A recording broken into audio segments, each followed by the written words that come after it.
keras hati. Ini paling banyak hari ini Bapak Ibu. Selalu ingin merasa benar. Ada salah satu perbuatan masuk dalam kategori syirik kecil. Syirik kecil. Nama dia sum'ah. Pelaku sum'ah itu selalu ingin merasa didengar.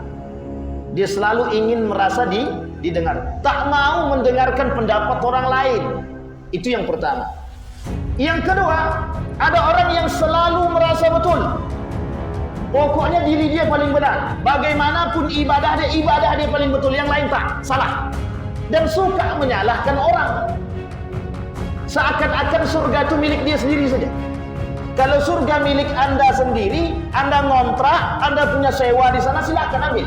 Tapi ingat itu cuma ngontrak, cuma sewa, belum memiliki seutuhnya.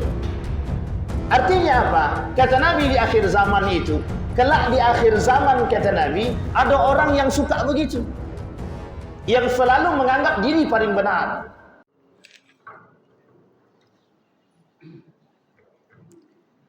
A'udzu billahi minasyaitonir rajim. Bismillahirrahmanirrahim. Assalamualaikum warahmatullahi wabarakatuh.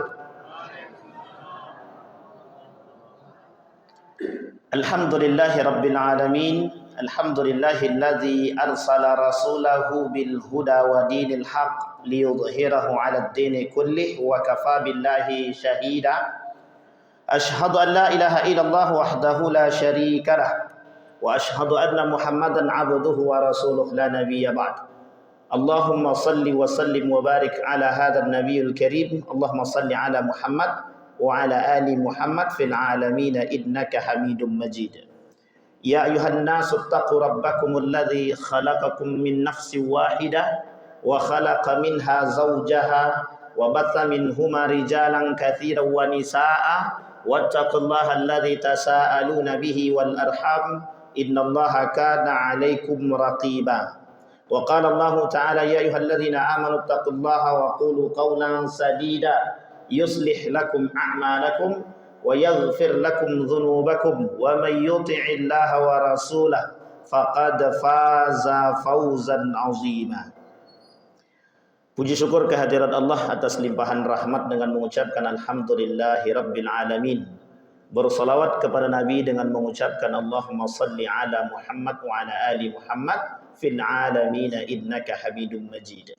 Bapak Ibu sekalian yang berbahagia, bagaimana kabarnya Bapak Ibu? Sehat semua? Ibu-ibu sehat, ibu-ibu? Apa-apa sehat, Pak?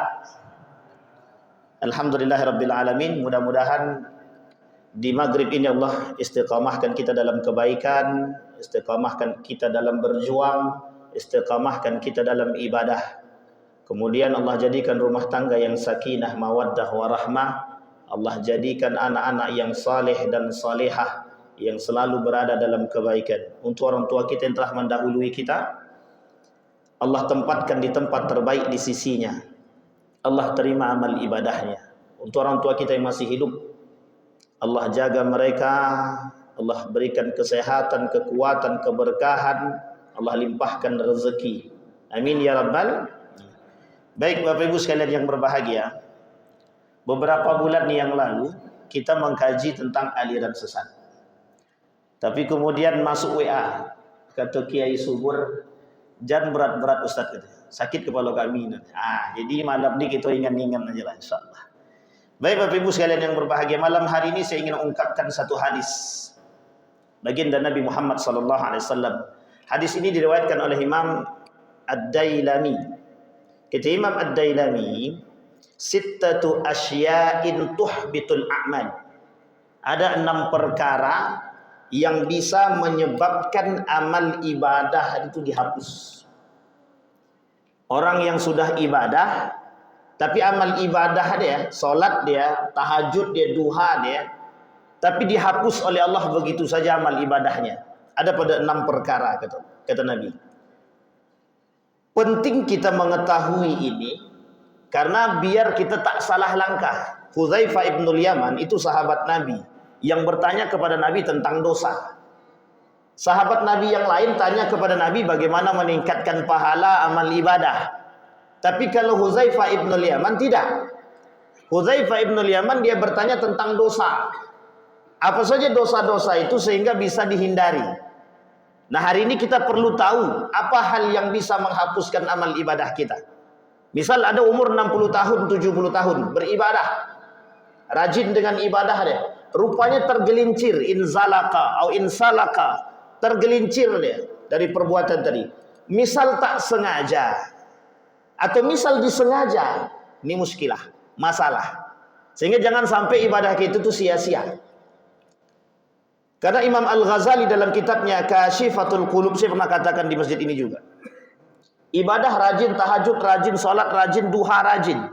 Tapi kata Allah, kata malaikat, aku diharamkan oleh Allah, aku dilarang oleh Allah untuk menuliskan namamu dalam catatan amal baik. Itu seorang alim yang sudah dipanggil alim dalam kacamata manusia. Tapi justru sebaliknya seorang ulama dari Syam bermimpi bertemu dengan Nabi baginda Nabi Muhammad SAW. Dalam mimpi dia kata berangkat ke Mekah, di Mekah ada orang yang sampaikan kepada dia bahwa dia ahlu surga. Sampai ulama ini ke Saudi Arabia bertemu dengan ulama di Makkah, diantarkan. Apa kata orang satu kampung? Loh, kok bisa? Ulama yang berwibawa datang ke kampung ini mencari pemuda itu. Yang mana fulan itu dalam pandangan kacamata masyarakat ternyata, mohon maaf, pelaku dosa. Dianggap pemabuk, dianggap pelaku dosa. Tapi ternyata oleh Nabi dalam mimpi ulama tadi dikatakan ahlul jannah, ahli surga. Bapak Ibu sekalian yang berbahagia, itu mesti ada sebab.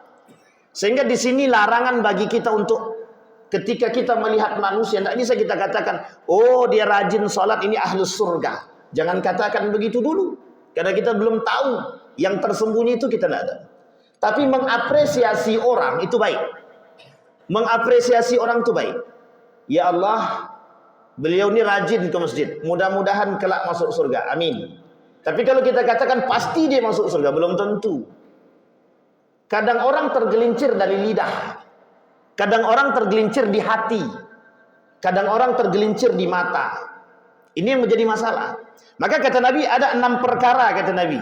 Sittatu asya'in tuhbitul a'mal. Paling tidak ada 6 perkara. Yang pertama kata Nabi, al-istighalu bi'uyubin nas atau al-istighalu bi'uyubil khalqi.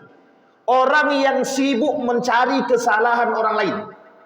Orang yang sibuk mencari aib orang lain dengan tujuan satu saja, untuk menjatuhkan orang tadi. Bapak Ibu sekalian yang berbahagia, ada konsep kedua, hampir mirip, namanya at-tajassus. Tajassus itu memata-matai orang, tapi dengan tujuan mencari kesalahan orang. Dicari dia, dibuat begini. Besok Pak Ucup, kau pura-pura berkawan ya sama si Anu tuh. Tengok bagaimana kebiasaan si Anu tuh. Cari kesalahan si Anu tuh. Nanti kita jadikan dia bom untuk dia, untuk disebarluaskan aib dia. Oh, ini banyak. Apalagi masa-masa sekarang nih. Masa-masa sekarang nih masa yang paling tepat untuk melakukan demikian. Maka kalau kita tidak melakukan pembenahan terhadap diri, rusak. Maka kalimat pertama kata Nabi, al-istighalu bi'uyubin nas, orang yang sibuk mencari aib orang lain. Pada hakikatnya manusia itu, kita ini, fitrahnya kita sebagai manusia selalu melihat fitrah kita, selalu mencari aib diri kita sendiri. Coba bayangkan sekali-sekali duduk di rumah, tengok aib masing-masing. Sudah sejauh mana aib aku ini tertutup. Jangan sampai satu saat Allah buka tuh aib, habis. Ketika Allah menutup aib manusia, satu orang manusia Allah bukakan aibnya, semua orang tak suka. Kita ambil contoh, banyak kasus, banyak. Sekarang ini di media, baik televisi, Instagram dan lain sebagainya, media sosial, itu paling mudah menyebarkan aib orang. Tapi ingat, ketika aib orang tersebar, apa yang terjadi? Yang terjadi adalah merendahkan dan menghinakan manusia. Artinya apa? Orang yang aibnya terbuka di hadapan umum itu sudah mudah-mudah, sudah sangat mudah untuk direndahkan. Oh, dia pelaku zina. Masih ingat kasusnya Bapak Ibu? Kasus para artis yang dulu pernah berzina. Ketika Allah tampakkan aib mereka, apa yang terjadi? Begitulah Allah ingin merendahkan manusia. Tapi konsep sebaiknya apa? Man satara musliman satara Allah yaumal qiyamah. Seorang muslim yang menutup aib orang lain, Allah tutup aib dia rapat-rapat. Maka Bapak Ibu sekalian yang berbahagia, hari ini itu mungkin Allah masih tutup aib saya. Tapi kalau Allah hendak buka aib kita, habis. Tak ada orang yang hendak menghargai kita. Yang pertama, al-ishtighalu bi'uyubin nas atau bi'uyubil khalqi. Jangan, tak usah mencari aib-aib orang. Pandang bulu kita sendiri. Pandang diri kita sendiri. Kadang-kadang semut di pelupuk, apa namanya?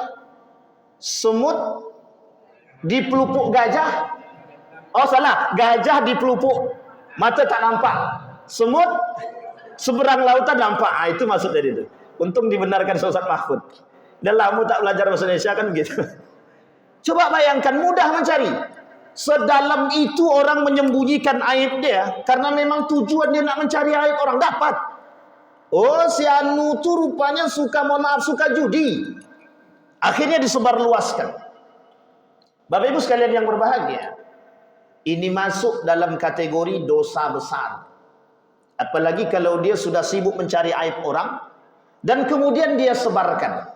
Kata para ulama, makna al-ishtighali bi uyubil khalqi itu ada 3, kata para ulama. 1, orang yang sibuk, makna orang yang sibuk mencari aib orang lain itu 1. Ketika dia mencari aib orang lain, dia dapat. Setelah dia dapat, dia sebarkan. Setelah dia sebarkan, dia jadikan kunci. Kau mau tak aib kau aku sebar? Kalau tak mau aib kau aku sebar, traktir aku makan dulu. Ini masih mending. Mau tak aib kau aku sebar?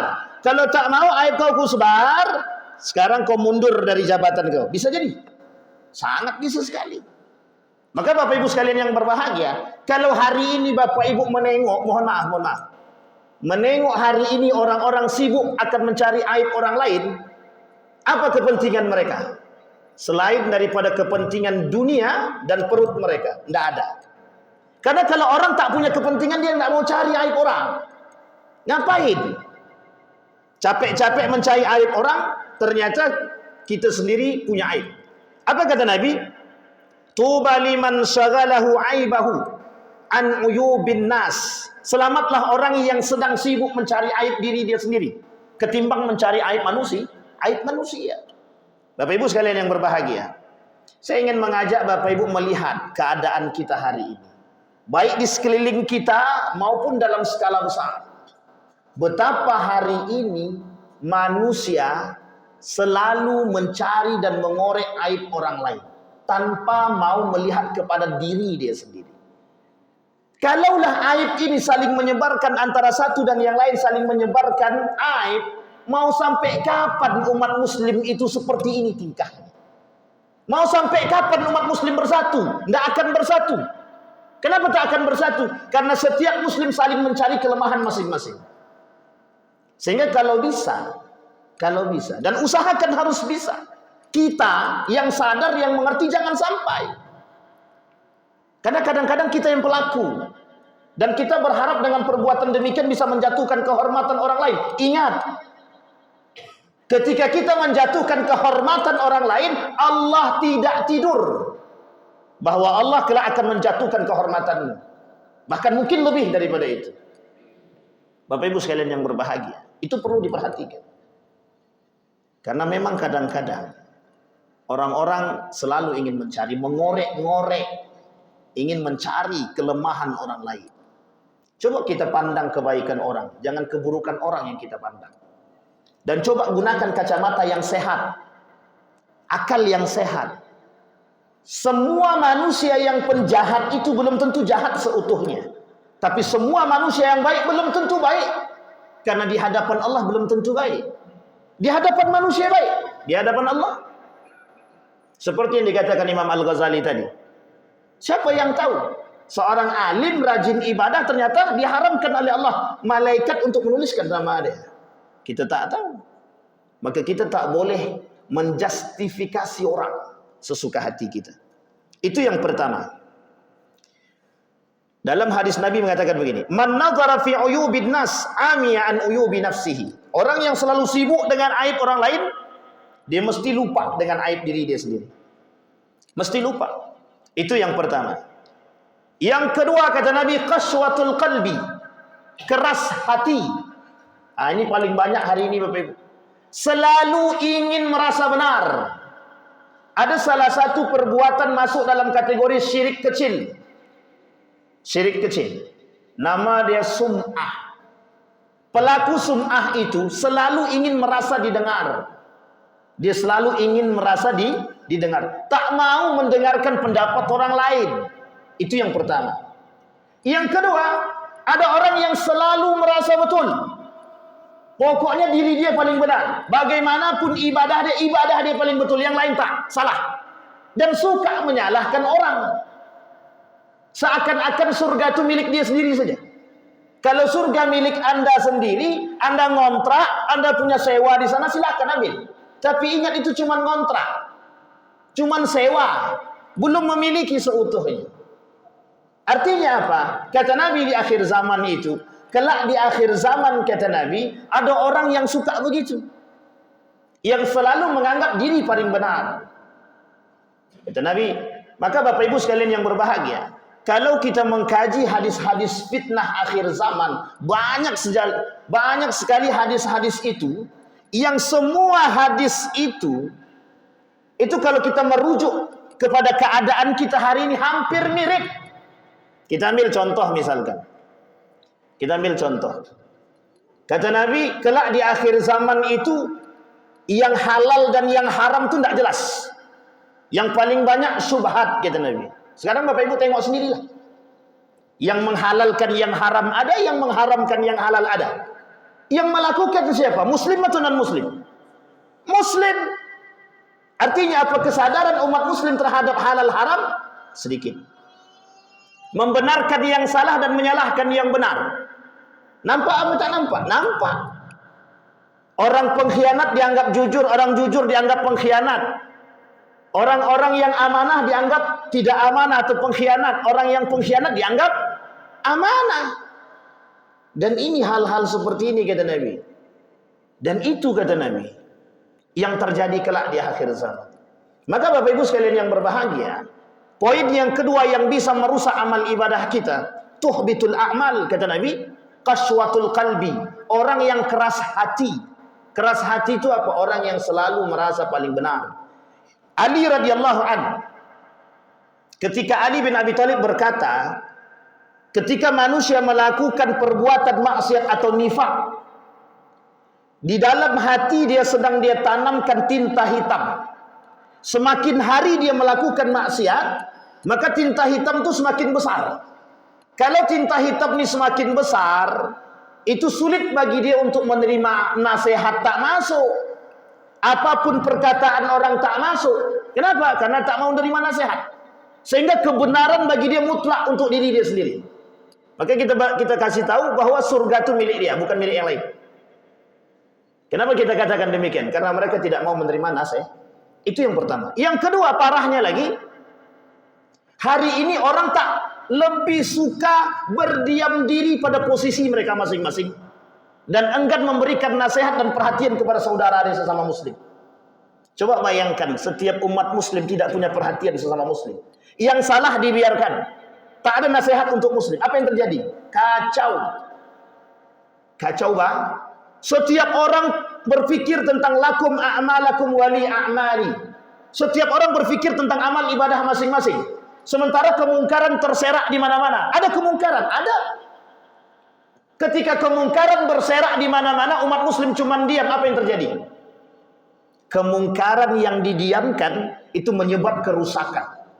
Sehingga umat muslim, mohon maaf, ketika umat muslim melihat kekacauan dan kemungkaran dan hanya diam, tidak memberikan nasihat, tidak memberikan peringatan, tidak membela dan lain sebagainya, rusak. Kalau Allah kata dalam Al-Quran, la fatahna alaihim barakatin minas sama. Kalaulah orang-orang satu kampung itu beriman.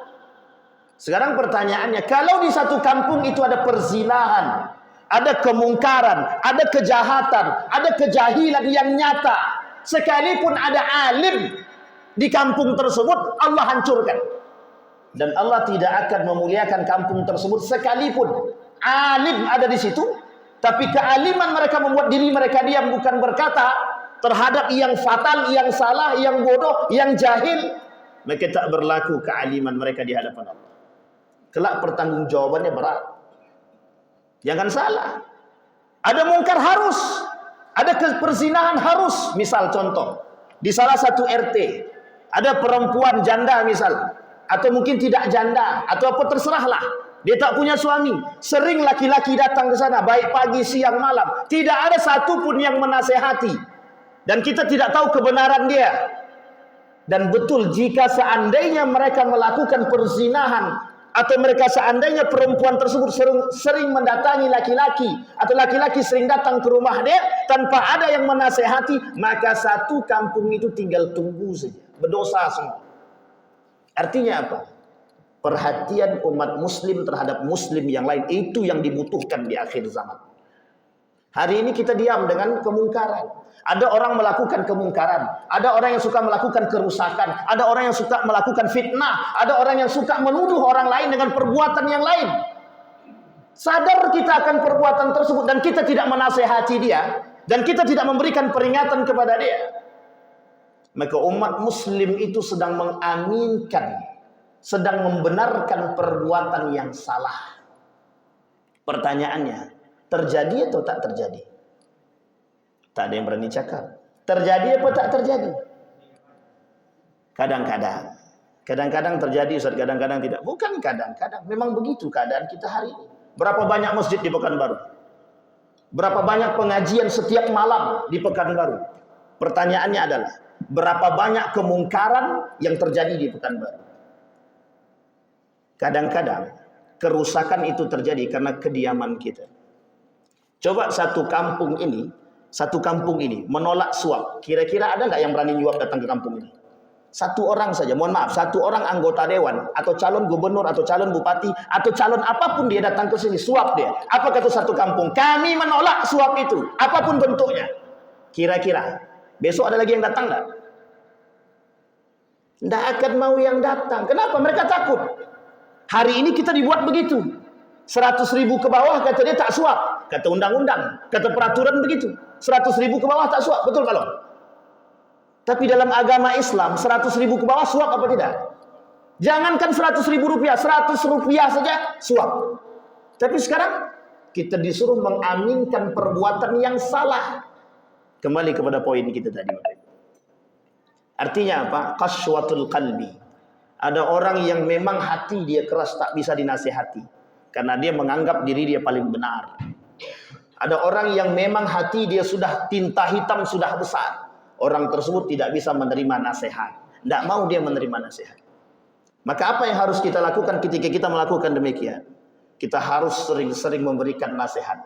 Yang tadi dia hitam, yang begitu hitam, kalau sering kita beri nasihat, air batu yang sering kita tetes dengan air dia berlubang sendiri. Artinya apa? Jangan pernah capek.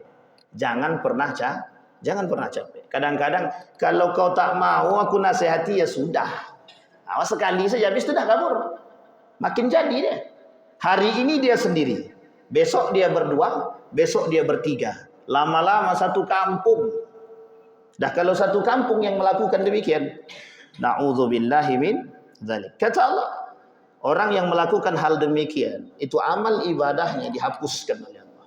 Dihapuskan. Itu yang kedua. Sekarang yang ketiga, kata Nabi, hubbud dunia, cinta terhadap dunia. Yang ketiga, hubbud dunia, cinta terhadap dunia. Ini sudah saya sampaikan. Salah satu penyakit, kata Nabi, di akhir zaman itu yang membuat kaum muslimin itu lemah. Salah satunya adalah cinta dunia.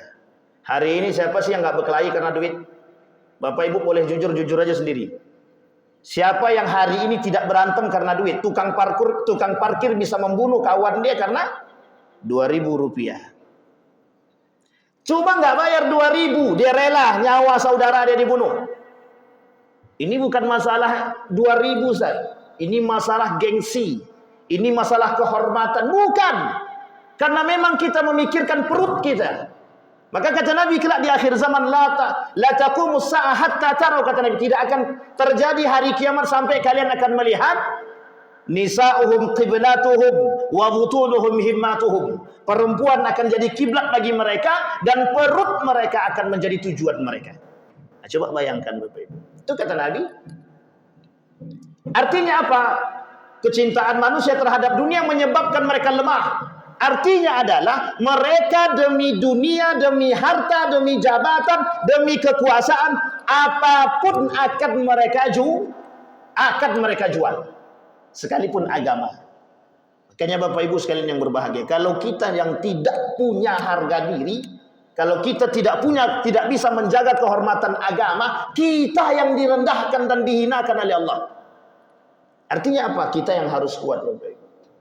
Jangan karena harta, dikit-dikit karena harta, dikit-dikit karena duit. Bapak Ibu, mohon maaf. Masih banyak manusia yang lebih miskin daripada kita.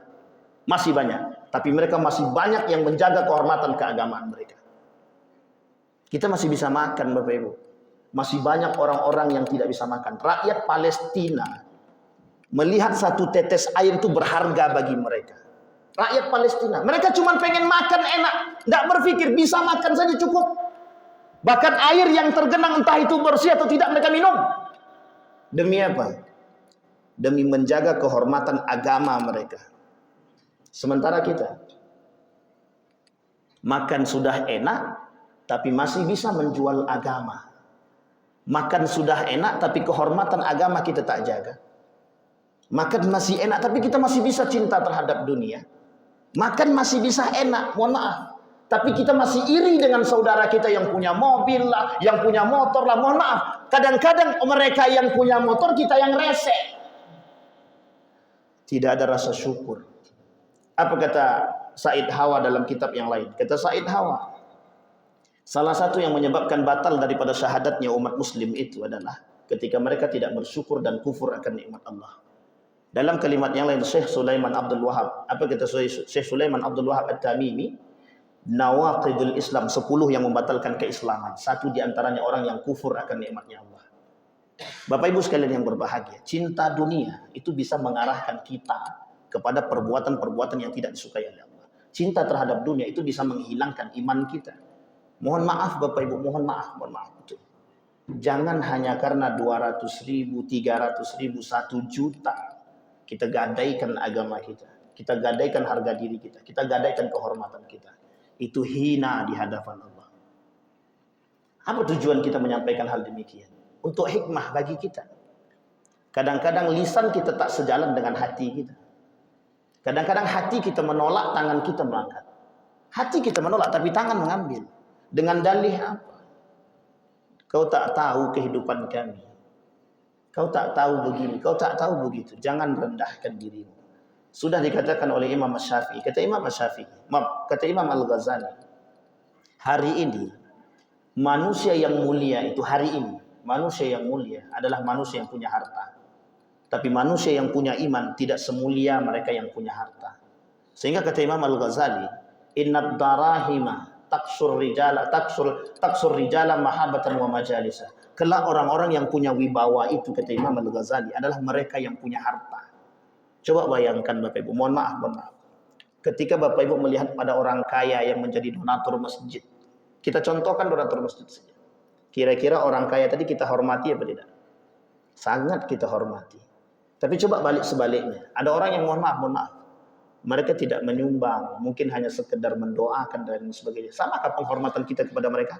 Enggak sama. Sama Pak. Kalau Bapak Ibu dikunjungi, mohon maaf, rumah Bapak Ibu dikunjungi oleh bupati. Bapak Ibu sambut dengan baik apa dengan tidak baik?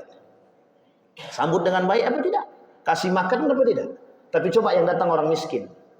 Bapak usir atau Bapak kasih makan? Tergantung Ustaz. Tergantung apa dulu? Sampai di sini paham Bapak Ibu. Betapa terhormatnya mereka yang kita anggap punya uang hari ini. Tapi sungguh kata Imam Al-Ghazali, orang-orang seperti itu, mereka ketika kita melihat orang kaya, yang kita lihat bukan hartanya, tapi tengok akhlaknya. Sehingga bisa menjadi motivasi bagi kita. Kaya dia, akhlak dia baik, itu yang bagus. Tapi kaya dia tidak punya adab, dia ngapain kita contoh dia? Atau sebaliknya, ketika kita melihat orang yang di bawah kita miskin, yang kita lihat bukan hanya sekedar akhlak dia, tapi kita lihat hartanya. Kalau sedikit hartanya, banyak kita daripada dia, bersyukur kita. Itu yang ingin kita angkat. Maka kita Imam Al-Ghazali hari ini begitu. Apapun yang dikatakan oleh orang yang punya harta, apapun yang dikatakan oleh orang kaya, sekalipun salah, benar. In takallama al-aghniya, in akhta'a asabah. Wa in takallama al-masakin aw al-faqir, in takallama asaba akhta'a. Orang kaya kalau ngomong apapun dia, salah kali yang dia omongkan betul. Di hadapan manusia hari ini, kata Imam Al-Ghazali. Tapi sebaliknya, orang miskin, sekalipun dia berkata benar, tetap salah. Bapak buktikan hari ini. Berapa banyak orang-orang yang punya uang bisa berlaku benar di hadapan manusia. Kenapa? Karena dia punya harta. Tinggal suap yang salah pun bisa Tapi coba orang-orang yang tidak mampu. Orang yang tidak mampu, benar kali pun yang dia katakan tetap sah. Hari ini kita begitu, mengukur orang dengan harta. Oh, dia banyak tuh donatur masjid, dia tuh kaya itu. Si anu tuh boro-boro ngasih uang 1.500.000 tak pernah ke masjid dah. Itu deh kadang-kadang kacamata kita begitu, selalu membeda-bedakan dan membandingkan satu dengan yang lain. Bapak Ibu sekalian yang berbahagia, konteks kita adalah, kata Nabi, kelak di akhir zaman akan bermunculan orang-orang yang cinta terhadap dunia. Dan orang-orang yang cinta terhadap dunia, mereka terjangkit satu penyakit yang disebut dengan wahan. Wahan itu adalah hubud dunia, cinta terhadap dunia, dan benci dengan kematian. Berapa banyak orang hari ini yang takut kehilangan harta? Berapa banyak? Bukan sedikit. Berapa banyak orang yang hari ini pilah-pilah kalau sedekah? Berapa banyak orang hari ini yang berat mengeluarkan itu? Dan disampaikan oleh Nabi, kelak di akhir zaman begitu memang. Sulit tangan ini untuk mengeluarkan, sulit. Kenapa? Karena mereka mengatakan, apa yang aku dapatkan hasil jerih payahku. Apa bedanya dengan korun? Innama utitu ala ilmin indi, kata korun. Yang aku kerjakan itu hasil jerih payahku yang aku dapat. Ngapain kalian datang sini minta zakat, minta sedekah dan lain sebagainya? Aku bekerja. Pendapatan yang aku dapat adalah hasil kerjaku, hasil jerih payahku. Adakah manusia hari ini? Kalau ada manusia hari ini seperti Qarun, dia telah membatalkan syahadat dia. Meskipun dia tidak kafir, tapi dia kufur. Bapak Ibu sekalian yang berbahagia, berat. Dan amal ibadah mereka dihapus oleh Allah. Dihapus. Allah tak mau terima amal ibadah orang-orang yang demikian, yang cinta terhadap dunia. Bapak Ibu sekalian yang berbahagia. Tapi Pak Ustadz, tidak ada yang tidak suka uang. Betul. Tak ada yang tak pengen jadi kaya. Benar. Masalahnya ketika kita jadi kaya, kira-kira kita lebih baik atau lebih buruk? Itu pertanyaannya. Kalaulah kita dengan kaya semakin dermawan, itu yang diharapkan oleh Allah. Kalaulah kita semakin kaya, semakin dermawan, itu yang dilakukan orang yang paling kuat di muka bumi. Kata Umar bin Khattab. Tapi justru sebaliknya, yang ditakutkan oleh Allah justru sebaliknya. Semakin dia kaya, semakin dia lupa dengan Allah. Semakin dia punya banyak harta, dia lupa dengan Allah. Itu yang terjadi, iya. Berapa banyak orang-orang yang dulunya tidak punya harta, jauh dia, dekat banget dengan Allah. Datang ke masjid dia, tapi setelah punya banyak dia pendapatannya. Mohon maaf, datang pun tidak. Dah salat, udah. Tadi di sana mana? Itu tidak tahu. Sampai di sini paham Bapak Ibu. Jadi kadang-kadang kita butuh keseriusan untuk memahami. Kita harus hati-hati dengan apa yang kita lakukan. Hari ini kita harus rajin bersedekah. Minimal sedekah itu dengan lisan kita mendoakan saudara kita. Maka kata Nabi dalam riwayat yang lain, kalau doa pengen cepat dikabulkan, doakan orang lain. Kalau ketika kita mendoakan orang lain, apa yang kita doakan kepada orang lain itu balik ke kita. Itu cepat baliknya. Tapi kalau kita pelit dalam berdoa, ya beda tipis saja. Beda-beda tipis saja. Baik Bapak Ibu sekalian yang berbahagia. Cinta terhadap dunia itu bisa merusak kita. Kata Allah, inna amwalakum wa auladakum fitnah. Ujian kita adalah ketika Allah kasih kita harta. Dikasih harta itu ujian. Yang keempat, kata Nabi, qillatul haya. Orang yang tak punya rasa malu atau sedikit rasa malunya. Hari ini orang tak malu, Ustaz, bukan tak punya rasa malu, tak malu. Laki-laki dan perempuan boncengan itu haram apa tak haram? Tidak ada yang berani ngomong. Kenapa tak berani ngomong? Na'udzubillah min dzalik. Bapak Ibu sekalian yang berbahagia, perbuatan yang biasa kita lihat adalah ketika seorang laki-laki dan perempuan berboncengan dan itu dianggap biasa. Itu tandanya rasa malu dia sudah tak ada. Kadang belum mohon maaf. Kadang suami orang dengan istri orang, meskipun dengan dalih apapun itu, bolehkah laki-laki dan perempuan berduaan? Apa hukumnya laki-laki dan perempuan berduaan? Haram. Tidak boleh. Apa hukumnya laki-laki dengan perempuan berjabat tangan? Haram. Hanya saja Yusuf Al-Qaradawi membolehkan dalam konteks yang lain yang berbeda. Ketika seorang pejabat dan dalam konteks yang lain. Dan ini tidak semenah-menah Bapak Ibu. Perbuatan yang kita anggap biasa ternyata salah. Perbuatan yang kita anggap biasa ternyata dosa. Dan kita memudahkan itu. Hari ini, manusia hari ini memudahkan perbuatan-perbuatan yang sifatnya mohon maaf. Kadang-kadang dosa besar dianggap biasa. Karena ketidaktahuan tadi. Jangan salah Bapak Ibu, ada 76 dosa besar. Di antara 76 dosa besar itu kata Imam Az-Zahabi, hampir setengahnya dianggap biasa. Dan itu dosa besar. Dan salah satu kelompok yang bermunculan pada masa Daulah Abbasiyah namanya pada masa Ali bin Abi Thalib dan Muawiyah, nama kelompoknya Murji'ah.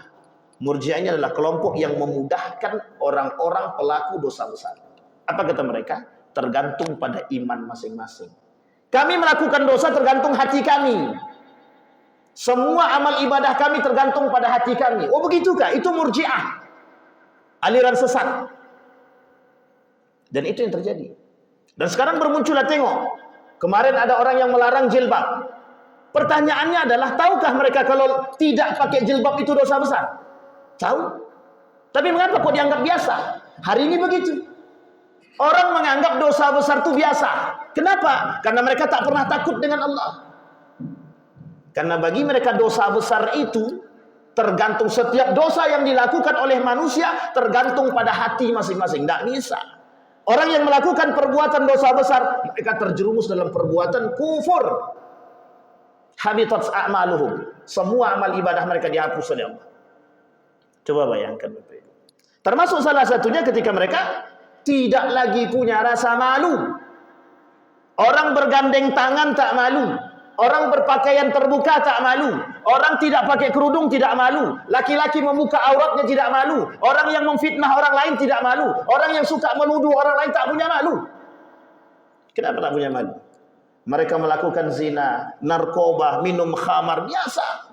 Hari ini pamer aurat itu biasa. Dan tidak punya rasa malu. Kenapa? Karena rasa malu dalam diri mereka sudah hilang. Apa penyebabnya?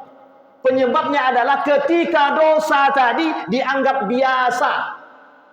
Coba bayangkan kalau dalam benak kita tertanam dosa itu seram. Dosa itu menakutkan. Dosa itu menyedihkan. Saya kira tak ada yang mau melakukan dosa. Maka kenapa dosa? Kenapa surga dan neraka tidak ditampakkan? Kenapa azab tidak ditampakkan? Dalam konteks fisiknya. Anggaplah seorang pelaku zina langsung ditampakkan oleh Allah. Azab akhiratnya habis. Tidak ada yang mau. Karena tidak akan melakukan. Kenapa? Karena dalam benak kita hari ini adalah kita anggap biasa semuanya. Tapi dari nenek moyang kami begitu besar. Itu dia masalahnya. Yang harus kita benahi yang salah. Bukan harus kita pegang yang salah tadi. Yang salah kita benarkan. Yang benar kita pertahankan. Itu yang paling baik. Maka jangan salah. Rasa malu. Mengambil barang milik orang lain. Salah apa tak salah? Mencuri apa tak mencuri? Mencuri. Tapi kan cuma sedikit. Udah minta belum? Belum.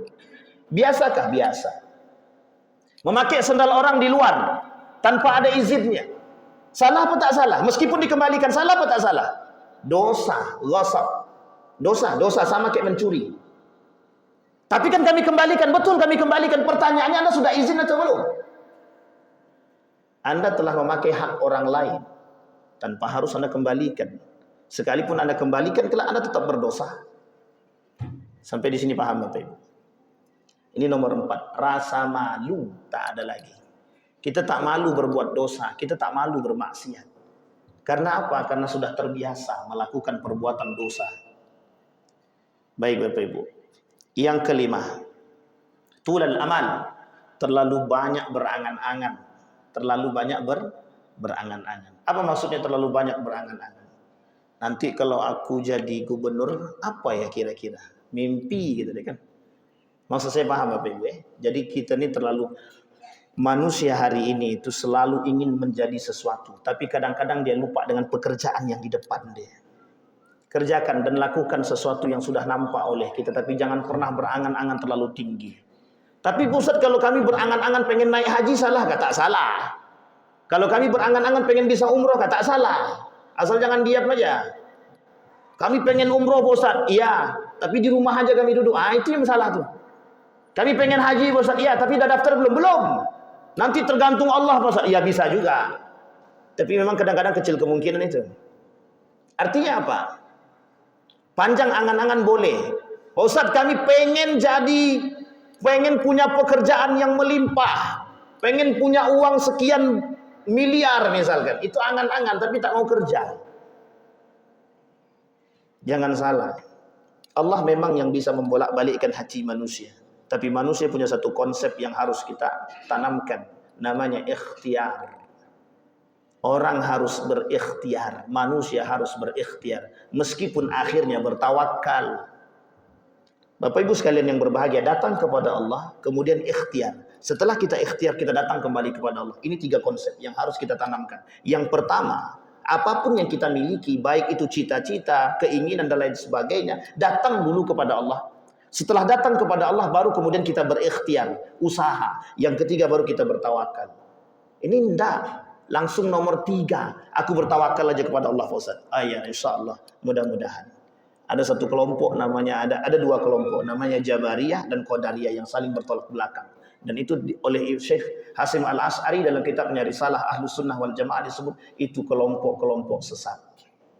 Bapak Ibu sekalian yang berbahagia, mudah-mudahan dia ada 10 hal yang menyebabkan ada 6 perbuatan yang bisa merusak amal ibadah. Kita tutup dengan yang terakhir, yang ke-6 Bapak Ibu sekalian yang berbahagia. Yang ke-6 itu adalah perkara yang paling berbahaya, adalah yang bisa membatalkan perbuatan kita adalah zalim kepada Allah, berkhianat kepada Allah, kemudian zalim kepada manusia.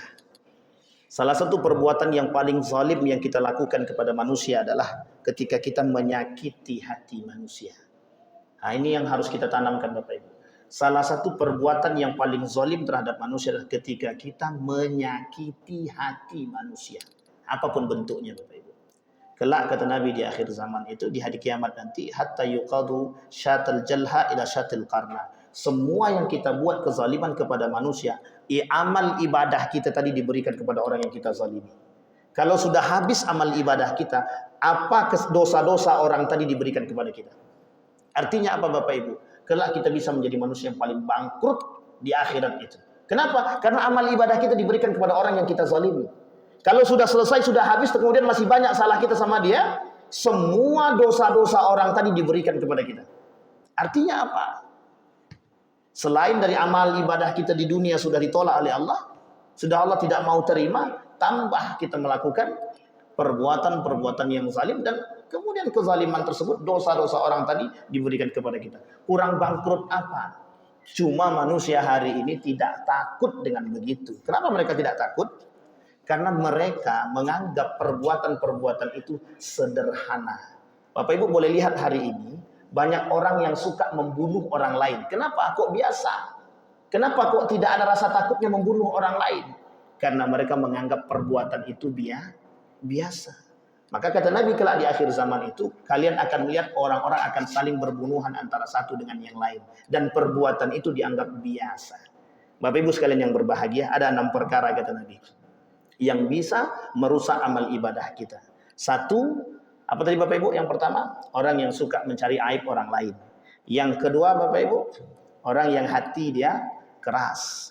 Yang ketiga Bapak Ibu, tidak punya rasa malu. Yang keempat, cinta dunia. Yang kelima, apa Bapak Ibu yang kelima? Zalim. Yang keenam Bapak Ibu, apa yang keenam Bapak Ibu?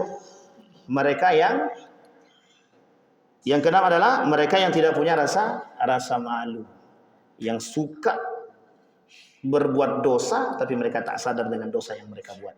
Mudah-mudahan ada manfaatnya bagi kita semua. Mudah-mudahan nasihat yang disampaikan oleh Nabi kepada kita tertanam.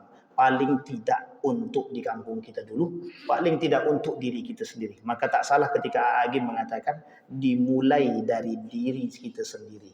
Kita sama-sama kerjasama Bapak Ibu. Karena kesolehan itu tidak sendiri-sendiri. Soleh itu bersama. Kalau sendiri-sendiri nanti tak bisa masuk surga. Karena masuk surga itu bareng-bareng. Saya kira itu saja, mudah-mudahan bermanfaat bagi kita semua. Fa'tabiru ya ulil absar la'allakum tuflihun. Assalamualaikum warahmatullahi wabarakatuh.